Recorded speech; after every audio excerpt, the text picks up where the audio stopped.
गुरु तो बोल गए, लेकिन चलो कोई बात नहीं, इतना तो मार्जिन होना ही चाहिए। ये मार्जिन वर्ड याद रखना, ये मार्जिन वर्ड याद रखना। उसने वो मार्जिन में उसको वहां रख लिया। वो उसको कभी स्वामी बोले, बोला हे मुझे स्वामी मत बोल। कभी प्रीतम बोले तो प्रीतम मत बोल। अच्छा बाबा आपको इष्ट बोलूं, इष्ट देव के नाम से पुकारूं? चुप हो गया। भाई क्या क्या जवाब देगा? इतनी बड़ी पदवी दे रही है इष्ट देव की। माया है ना, माया में तो बड़ी प्रबलता होती है, माया में ताकत होती है। तो कई दिन हो गए उसके साथ रहते रहते, काफी समय निकल गया। तब फिर एक दिन वो बोली कि भाई मैं तो आपको पति मान चुकी हूं, मैं तो आपकी पत्नी हुई, तो मुझे थोड़ा तो हक दो। कि क्या हक चाहिए? कि पांव दबाने का हक चाहिए। सारी जो देवियां हैं अपने अपने पति के पांव दबाती, तो मैं तो पांव ही दबाऊंगी ना आपके, और क्या करूंगी। सोचा उसने पांव दबाएगी, इसमें क्या फर्क पड़ता है। बस उसने पांव दबाने जो शुरू किए तो उसका जादू चल गया, तन पे भी और मन पे भी, और ब्रह्मचारी लुट गया। तब तपस्या रह गई। पांव को हाथ लगाया, करंट आया, तन और मन में करंट आ गया। स्त्री पांव को हाथ लगाए, दबाए, सुंदर स्त्री, तो तब तो हिल ही जाएगा ना, किसी का भी हिल जाएगा।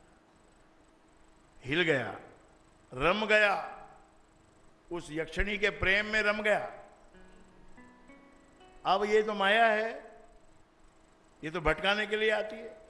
माया का जो काम है ना, ये जो बेसिकली काम है उसका क्या है कि जो जीव निकलता है अपनी यात्रा पे और जिस मंजिल की ओर जाना चाहता है, ये माया उसको वहां से भटका देती है। इसलिए सिंगल माइंडेड, वन माइंडेड होकर एक देवता की पूजा करो। एक देवता प्रसन्न हो गया, फिर दूसरे की आवश्यकता ही नहीं है प्रसन्न करने की। अरे क्यों हिलते हो, क्यों हिलते हो अपनी जगह से?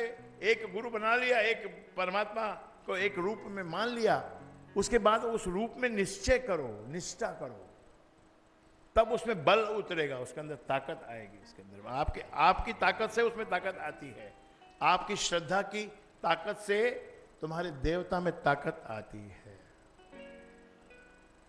तो जैसे ही वो रमा उसमें चली गई, गायब हो गई। यक्षिणी थी, अपना काम कर गई। वो तो उसका तप भंग करने आई थी, तप भंग करके चली गई। अब फिर कान पकड़े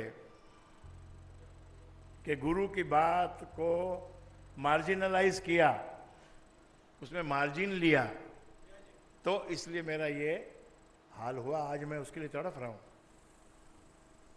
लेकिन धीरे धीरे फिर वापस अपने प्लेटफॉर्म पे आ गया और फिर अपने तप में लग गया। अब दो चीजों का तो उसको अनुभव ही हो गया, कंचन और कामी यानी राजसी।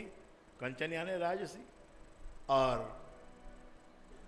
कामिनी यानी तामसी। ये दो गुणों का तो असर उसने देख लिया। अब बहुत तपस्या, बहुत सुंदर तपस्या की, बहुत शुद्ध तपस्या की, बहुत साल बीत गए। इतना सिद्ध हो गया कि जिसके सर पे हाथ रख देवे तो उसका बेड़ा पार, उसको मुंह से कुछ बोल देवे उसका बेड़ा पार। एक बार वो गांव में चला गया नीचे, क्योंकि जब इतनी सिद्धियां प्राप्त हो जाएंगी तो उसको कुछ करना तो पड़ेगा ना, उन सिद्धियों का इस्तेमाल तो करना पड़ेगा। तो तराई में चला गया, पहाड़ की तराई में गांव था। गांव में गया तो एक आदमी बड़ा दुखी था। उसको देखा उसने, अरे बड़ा तेज है इनके तो चेहरे पे। बोला महाराज कुछ मेरे लिए कुछ करो। उसने गलती से अपना एक बाल तोड़कर और उसके पकड़ा दिया, भाई ले ये बाल ले, तेरा ठीक हो जाएगा।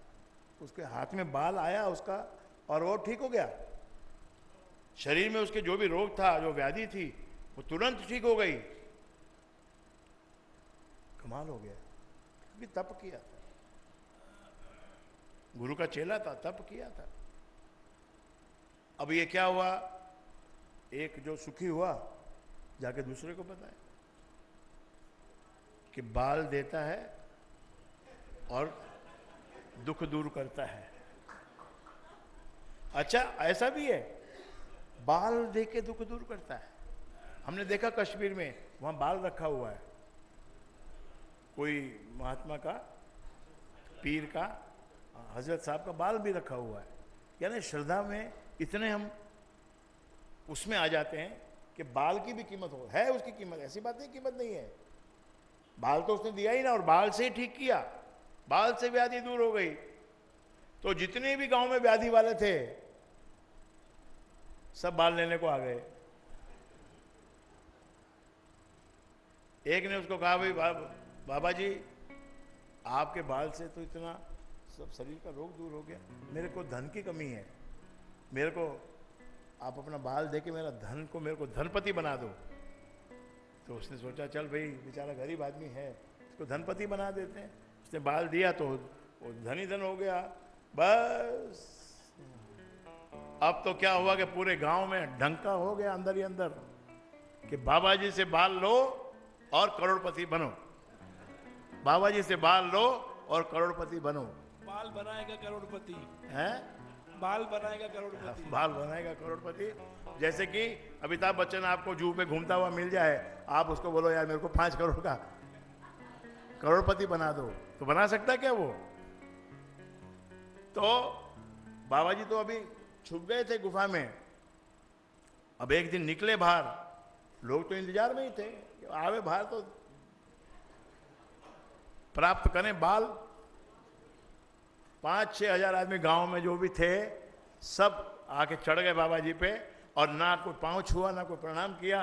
किसी ने चोटी में से बाल खींचा, किसी ने सर में से बाल खींचा, बेचारे के सारे बाल उखाड़ दिए और वो त्राही त्राही करके वहां पर पड़ गया।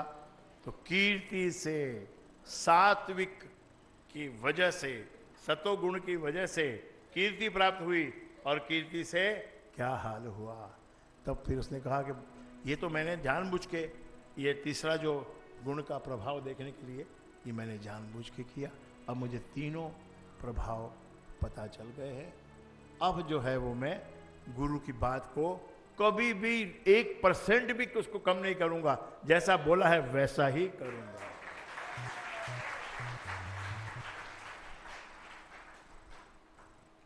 तो विश्वास जो है वो बड़ी वस्तु है, और विश्वास को हिलाने वाले आपके अपने ही लोग हैं, क्योंकि अपने लोगों से ही हमको मतलब है ना, और तो किसी से क्या मतलब है।